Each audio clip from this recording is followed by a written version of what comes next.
बिस्मिल्लाहिर्रहमानिर्रहीम। आज हम डिस्कस करेंगे ऑक्सीडेटिव फास्फोरिलेशन या ऑक्सीडेटिव कीमियोऑस्मोसिस। पहले हम एक ओवरव्यू ले लेते हैं किस तरह से एरोबिक रेस्पिरेशन के अंदर FADH और NADH की फॉर्मेशन हो रही होती है।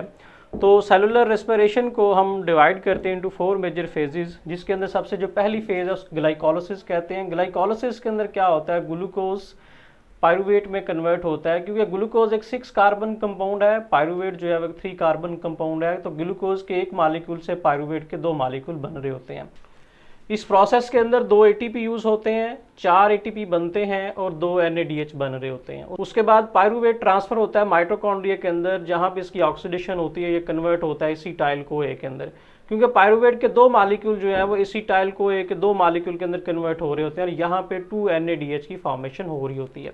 इसके बाद थर्ड जो प्रोसेस है वो शुरू हो जाता है, जिसको हम क्रेब्स साइकिल का नाम देते हैं। 2 एसिटाइल जो हैं वो क्रेब्स साइकिल का हिस्सा बनेंगे, तो 2 दफा जो क्रेब्स साइकिल है वो चलेगा। तो इस पूरे प्रोसीजर के अंदर 6 NADH बनेंगे, 2 ATP बनेंगे और 2 FADH2 की फॉर्मेशन होगी। इसके बाद इलेक्ट्रॉन ट्रांसपोर्ट चेन चलती है, और वो जो इलेक्ट्रॉन ट्रांसपोर्ट चेन है उस इलेक्ट्रॉन ट्रांसपोर्ट चेन ने इस NADH को जो यहाँ पे बन रहे हैं, यहाँ पे बन रहे हैं, उसको कन्वर्ट करना है ATP के अंदर, और FADH2 जो कि क्रेब्स साइकिल के अंदर बन रहा होता है उसको भी कन्वर्ट करना होता है ATP के अंदर। ऑक्सीडेटिव फास्फोरिलेशन जिसके अंदर NADH और FADH2 है ATP के अंदर कन्वर्ट होते हैं। अब हम देख लेते हैं कि बेसिकली मैकेनिज्म कहाँ पे चल रहा होता है। अगर हम माइटोकॉन्ड्रिया के स्ट्रक्चर को डिस्कस करें तो माइटोकॉन्ड्रिया एक 2 लेयर स्ट्रक्चर होता है, आउटर मेम्ब्रेन और इनर मेम्ब्रेन। इनर मेम्ब्रेन के ऊपर ये सारा प्रोसीजर चल रहा होता है। इनर मेम्ब्रेन को अगर हम थोड़ा सा इलाज करके देखें तो हमें इस तरह से इनर मेम्ब्रेन नजर आ रही होती है। ऑक्सीडेटिव इलेक्ट्रॉन ट्रांसपोर्ट चेन, इसके अंदर सबसे पहले हम देख लेते हैं कुछ कॉम्प्लेक्सेस हैं जो इसके अंदर रोल प्ले कर रहे होते हैं। सबसे पहले कॉम्प्लेक्स नंबर 1 होता है, फिर 2 है, फिर 3 है, फिर कॉम्प्लेक्स नंबर 4 है, फिर कॉम्प्लेक्स नंबर 5 है। ये कॉम्प्लेक्सेस हैं क्या? जो कॉम्प्लेक्स नंबर 1 है इसको हम NADH यूबिक्विनोन ऑक्सीडो रिडक्टेज का नाम दे रहे होते हैं। कॉम्प्लेक्स नंबर 2 जो कि यहाँ पे प्रेजेंट है इसको हम FADH2 यूबिक्विनोन ऑक्सीडो रिडक्टेज का नाम दे रहे होते हैं। कॉम्प्लेक्स नंबर 3 इसको हम यूबिक्विनोल साइटोक्रोम C ऑक्सीडो रिडक्टेज का नाम दे रहे होते हैं। कॉम्प्लेक्स नंबर 4 जिसको हम साइटोक्रोम C ऑक्सीडेज का नाम दे रहे होते हैं। कॉम्प्लेक्स नंबर 5 जिसको हम ATP सिंथेज कह रहे होते हैं। और ये वो पार्ट है जिस पार्ट ने ATP फॉर्मेशन के अंदर अपना रोल प्ले करना है। इस साइकिल के शुरू होने से पहले हम डिस्कस कर लेते हैं कि इसकी ये जो साइट है, ये हमें जो साइट नज़र आ रही है ये बेसिकली इसका मैट्रिक्स है, मैट्रिक्स। और इसकी ये जो आउटसाइड है, आउटसाइड इसकी इंटर मेम्ब्रेनल स्पेस है। बेसिकली ये वो स्पेस है जो 2 मेम्ब्रेन के दरमियान में प्रेजेंट है, और इस स्पेस के अंदर प्रोटॉन ने जमा होना है। ये साइकिल शुरू उस वक्त होता है जब NADH की ब्रेक डाउन होती है, और उस वक्त ये कन्वर्ट होता है NAD+ के अंदर, अपने 2 प्रोटॉन को रिलीज कर देता है। जब ये अपने 2 प्रोटॉन को रिलीज करता है तो यहाँ से 2 इलेक्ट्रॉन जो हैं वो ट्रांसफर हो जाते हैं किसको? कॉम्प्लेक्स नंबर 1 को। जब कॉम्प्लेक्स नंबर 1 को इलेक्ट्रॉन ट्रांसपोर्ट हो रहे होते हैं तो उस वक्त 4 प्रोटॉन को ट्रांसफर कर दिया जाता है from matrix towards the intermembranal space. तो 4 प्रोटॉन जो हैं वो यहाँ पे आ जाएंगे। अब यहाँ से इलेक्ट्रॉन ने ट्रांसफर होना है, आगे जो इलेक्ट्रॉन की जो ट्रांसपोर्टेशन है वो होगी इस पार्ट को। इस पार्ट को हम यूबिक्विनोन का नाम दे रहे होते हैं। ये 3 फॉर्म के अंदर एग्जिस्ट करता है कि इसकी न्यूट्रल फॉर्म है जिसको हम यूबिक्विनोन कहते हैं, एक इसकी नेगेटिव फॉर्म है जब इसके पास 1 इलेक्ट्रॉन होता है उस वक्त इसको सेमी यूबिक्विनोन का नाम दे रहे होते हैं, और एक इसकी वो फॉर्म है जब इसके पास 2 इलेक्ट्रॉन और 2 प्रोटॉन होते हैं उस वक्त इसको यूबिक्विनोल का नाम दे रहे होते हैं। ये इलेक्ट्रॉन को जब एक्सेप्ट करता है तो ये मूवेबल हमारे पास लिपिड सॉल्युबल पोर्शन होता है, मीन ये प्रोटीन पोर्शन नहीं है।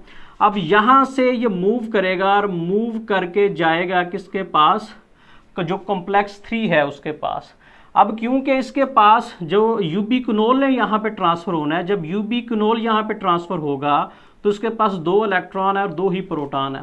इसमें से एक जो इलेक्ट्रॉन है उस इलेक्ट्रॉन को रिटर्न कर दिया जाता है। जब रिटर्न करते हैं तो ये इलेक्ट्रॉन रिटर्न होता है क्यूनियन को, वो कन्वर्ट हो जाता है सेमी यूबिक्विनोन के अंदर, और एक इलेक्ट्रॉन की यहाँ से आगे की तरफ ट्रांसफर हो जाती है।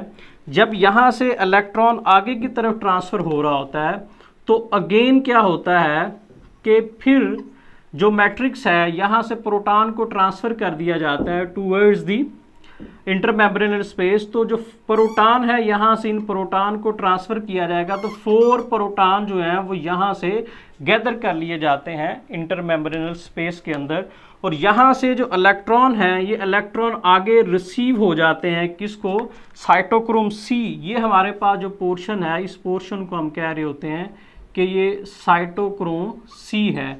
साइटोक्रोम सी यहाँ से मूव करता है और मूव करने के साथ ही इलेक्ट्रॉन को मूव करके ये यहाँ पे आएगा और इलेक्ट्रॉन को ट्रांसफ़र कर देगा किसको, कॉम्प्लेक्स नंबर 4 को। अब हमारे पास ये जो कॉम्प्लेक्स है ये जब इलेक्ट्रॉन को एक्सेप्ट करेगा, यहाँ से इसने इलेक्ट्रॉन को आगे ट्रांसफ़र कर देना है। आगे किसको देने, इसने इलेक्ट्रॉन ऑक्सीजन को देने हैं। जब ये इलेक्ट्रॉन को ऑक्सीजन को देगा तो उस वक्त अगेन 2 प्रोटॉन को मैट्रिक्स से ट्रांसफ़र कर दिया जाता है इंटरमेम्ब्रेनल स्पेस के अंदर, और यहाँ से जो इलेक्ट्रॉन आ रहे हैं उन इलेक्ट्रॉन को रिसीव करेगा कौन, ऑक्सीजन रिसीव करेगी, और ऑक्सीजन के साथ 2 प्रोटॉन इसको जब रिसीव करेंगे तो इसकी कन्वर्जन हो जाएगी इनकी किसके अंदर, वाटर के अंदर। तो 2 इलेक्ट्रॉन जो इसने रिलीज़ किए थे अल्टीमेटली वो रिसीव करती है और ऑक्सीजन कन्वर्ट होती है वाटर के अंदर। तो यहाँ से जब 2 इलेक्ट्रॉन ट्रांसफ़र हो के ऑक्सीजन के पास जाते हैं, ये हमारे पास जो है स्ट्रॉन्ग इलेक्ट्रॉन डोनर रीजन है, और ऑक्सीजन जो है ये स्ट्रॉन्ग इलेक्ट्रॉन एक्सेप्टर है। तो स्ट्रॉन्ग इलेक्ट्रॉन डोनर से जो इलेक्ट्रॉन है मूव कर रहे हैं स्ट्रॉन्ग इलेक्ट्रॉन एक्सेप्टर, जो स्ट्रॉन्ग इलेक्ट्रॉन एक्सेप्टर है वो इलेक्ट्रॉन को एक्सेप्ट करने के बाद वाटर के अंदर उसकी कन्वर्जन हो जाती है। अगर हम इस ओवरऑल प्रोसीजर को देखें कि हुआ क्या है, इस पूरे इलेक्ट्रॉन ट्रांसपोर्ट चेन के अंदर 4, 4, 8 और 2, 10 प्रोटॉन को जो है वो गैदर किया गया है इन दी इंटरमेम्ब्रेनल स्पेस। अब ये जो 10 प्रोटॉन यहाँ पे इंटरमेम्ब्रेनल स्पेस के अंदर जमा हुए हैं, इसकी वजह से जो इंटरमेम्ब्रेनल स्पेस है, इंटरमेम्ब्रेनल स्पेस की पीएच कम हो जाएगी, मैट्रिक्स की जो पीएच है वो ज़्यादा हो जाएगी। तो यहाँ पे एक फोर्स जनरेट होगी, जिस फोर्स को हम प्रोटॉन मोटिव फोर्स का नाम दे रहे होते हैं। इस प्रोटॉन मोटिव फोर्स के जनरेट होने की वजह से अब प्रोटॉन ने मूव करना है टूवर्ड्स द मैट्रिक्स। जब ये मैट्रिक्स की तरफ मूव करेंगे to decrease the pH of matrix, उस वक्त ये जो स्मॉलेस्ट मोटर है हमारी बॉडी के अंदर या प्लांट्स की बॉडी के अंदर, ये मोटर जो है वो घूमना शुरू कर देगी। जब ये घूमेंगी तो उस वक्त एटीपी की जनरेशन होगी। तो अल्टीमेटली यहाँ पे जो प्रोटॉन हैं उन प्रोटॉन ने फिर एटीपी सिंथेज से गुजर के दोबारा मैट्रिक्स के अंदर आना। एटीपी सिंथेज जिसके 2 हिस्से हैं, F0 जो कि हमारे पास हाइड्रोफोबिक रीजन है, F1 जो कि हमारे पास हाइड्रोफिलिक रीजन है। यहाँ से प्रोटॉन ने गुजरना होता है, प्रोटीन्स होती हैं जिनको हम सी चैनल प्रोटीन है। जब यहाँ से प्रोटॉन गुजरते हैं तो एनर्जी जनरेट होती है, उस एनर्जी को यूज़ किया जाता है एक एडीपी के साथ एक इनऑर्गेनिक फॉस्फेट लगाने के लिए। जब एडीपी के साथ इनऑर्गेनिक फॉस्फेट लग जाएगा तो इसकी कन्वर्जन हो जाए किसके अंदर, एटीपी के अंदर। ये इलेक्ट्रॉन डोनेट किए हैं NADH ने। इसी तरह से जो इलेक्ट्रॉन की डोनेशन है वो FADH2 भी करेगा, लेकिन जो FADH2 ने इलेक्ट्रॉन की डोनेशन करनी है वो यहाँ पे नहीं करेगा, वो कॉम्प्लेक्स नंबर 2 पे करेगा। कॉम्प्लेक्स नंबर 2 पे क्या होगा, FADH2 जो है वो उसकी कन्वर्जन होगी FAD+ के अंदर, और यहाँ से 2 प्रोटॉन भी रिलीज होंगे, और यहाँ से 2 इलेक्ट्रॉन जो हैं वो 2 इलेक्ट्रॉन चले जाएंगे किसके पास, कॉम्प्लेक्स 2 के पास। अब कॉम्प्लेक्स 2 से ये इलेक्ट्रॉन ने उसी तरह से मूव करना है किसके पास, यूबिक्विनोन के साथ। इट मीन्स के जो यूबिक्विनोन है ये इलेक्ट्रॉन को दोनों से एक्सेप्ट करता है, कॉम्प्लेक्स 1 से भी एक्सेप्ट कर रहा है और कॉम्प्लेक्स 2 से भी एक्सेप्ट कर रहा है। तो ये दोनों के लिए जो है वो एज एक्सेप्टर रोल प्ले कर रहा होता है। इससे आगे का जो प्रोसीजर है वो बिल्कुल सेम है। डिफरेंस कहाँ पे आ रहा है कि FADH2 ने जो इलेक्ट्रॉन की रिलीज करना है वो कॉम्प्लेक्स नंबर 2 पे करेगा, और NADH ने जो करना है वो कॉम्प्लेक्स नंबर 1 पे करेगा। अब जब यहाँ से इलेक्ट्रॉन की ट्रांसपोर्टेशन हो, FADH2 के इलेक्ट्रॉन डोनेट करने की वजह से इंटरमेम्ब्रेनल स्पेस के अंदर जो टोटल प्रोटॉन जमा होंगे वो 6 प्रोटॉन जमा होंगे। इसी तरह जो NADH+H है, जब इसमें से इलेक्ट्रॉन निकल के जाएंगे ऑक्सीजन के पास तो ये टोटल 10 प्रोटॉन को जो है वो जमा कर रहा होगा। तो हम एक ओल्डर जो मिथ है उस मिथ को डिस्कस करते हैं। उस मिथ के मुताबिक क्या है कि एक जो NADH है वो क्या करता है, जब वो इलेक्ट्रॉन ट्रांसपोर्ट चेन के अंदर जब उसकी ऑक्सीडेटिव फॉस्फोरिलेशन होती है इससे, तो 3 ATP के मॉलिक्यूल जो है बनाता है।